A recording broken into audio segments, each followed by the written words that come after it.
ঝর্ণা ও তার মা ত্রিপুরায় তাদের ভাইয়ের কাছে যাচ্ছিল। যাওয়ার পথে বিএসএফ গুলি করে হত্যা করলো। এক দেশের নাগরিক আর এক দেশে গেলে গুলি করে হত্যা করতে হয়, এটা কোন দেশের আইনে আছে? মাঝে মাঝেই বাংলাদেশে বিএজিবি বিভিন্ন ইন্ডিয়ান নাগরিকদেরকে গ্রেপ্তার করছে। কখনো দেখেছেন গুলি করে হত্যা করেছে? বাংলাদেশের ভিতরে বলা হয় ২৬ লাখ ইন্ডিয়ান আছে, এটা ইন্ডিয়ান সাংবাদিকরা বলে। সাধারণত তারা এখানে চাকরি করে, তাদের বেশিরভাগই অবৈধ, তারা স্বীকারও করে। এই অবৈধ যারা বাংলাদেশে থাকছে এদেরকে গুলি করে হত্যা করা কি বৈধ? জিজ্ঞাসা করছি, ইন্ডিয়ানদের কাছে জিজ্ঞাসা করছি, যারা পশুর মতো আচরণ করে, যাদের মানবতা বোধ নাই, মানবিকতা নাই, যে একটা ক্লাস 8 পড়া মেয়েকে গুলি করে হত্যা করলো, এলো পাথারি গুলি করে হত্যা করে দিল। স্বর্ণার মার ভাগ্য ভালো যে আজকে একটা জিনিস বলি, এই স্বর্ণা কিন্তু হিন্দু ধর্মের অনুসারী, ঠিক আছে? হিন্দু ধর্মের একজন নাগরিককে, বাংলাদেশি নাগরিককে ইন্ডিয়ানরা বিএসএফ গুলি করে হত্যা করলো। এবার সনাতনী যারা আছে তাদের একটা মিছিল দেখতে চাই, যে এই ইন্ডিয়ান বিএসএফের বিরুদ্ধে, ইন্ডিয়ার বিরুদ্ধে, এই সীমান্তে নাগরিক হত্যার প্রতিবাদে দেখাতে পারবেন ভাই? করতে পারবেন একটা মিছিল? বলেন। আমাদের গত 16 বছরে 1100 জন বাংলাদেশি নাগরিককে গুলি করে হত্যা করেছে। গত 2 বছরে 110 জনের উপরে নাগরিক হত্যা করেছে। নিয়মিত হত্যা চলছেই। আজকে দেখছি আমরা যে বিজিবি প্রতিবাদ করছে, আমাদের সীমান্তরক্ষীরা প্রতিবাদ করছে, যার ফলে সীমান্তে নাগরিক হত্যার রেশিওটা কমে আসছে। কিন্তু আমরা নাগরিকরা যদি এই জায়গা থেকে উদ্যত না হই, ঐক্যবদ্ধ না হই, ভারতকে শিক্ষা না দিই, তাহলে হবে না। দুঃখজনক যে অনেক রাজনৈতিক দলের বড় বড় নেতা ভারতের সঙ্গে বন্ধুত্ব করতে চাচ্ছে।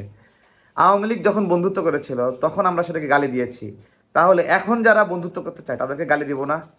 তারা গালি খাবে না? মানে আওয়ামী লীগ যদি দালালি করে তাহলে সেটাকে গালি দেওয়া যাবে, আর অন্য কেউ যদি দালালি করে তাহলে সেটাতে গালি দেওয়া যাবে না।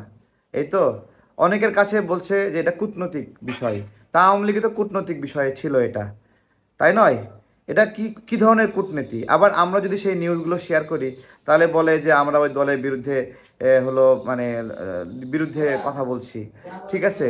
তো আপনি একটা জিনিস সংবাদ সম্মেলন করে ভারতের সাথে বন্ধুত্ব জ্ঞাপন করতে চাইলেন, হ্যাঁ, ভারতের প্রতি ভারতকে আপনার কোনো ক্ষতি করবেন না, ভারতকে গ্যারান্টি দিচ্ছেন, ভারত আপনার বন্ধু, আপনার আগ্রহ দেখাচ্ছেন, উৎকণ্ঠা দেখাচ্ছেন ভারতের প্রতি, যে ভারতকে প্রতিবেশী হিসেবে লাগবে, ভারতকে প্রতিবেশী স্বীকৃতি দিচ্ছেন, বউয়ের চেয়ে ভারতকে বেশি মর্যাদা দিচ্ছেন, যে বউ বদল করা যাবে, ভারতকে বদল করা যাবে না। এই ধরনের যারা রাজনৈতিক দেউলিতাপূর্ণ কথাবার্তা বলছেন, বাংলাদেশের নাগরিকদের মতামত নিয়েছেন, তারা ভারতের পক্ষে কথা বললে আপনাকে সমর্থন করবে কিনা?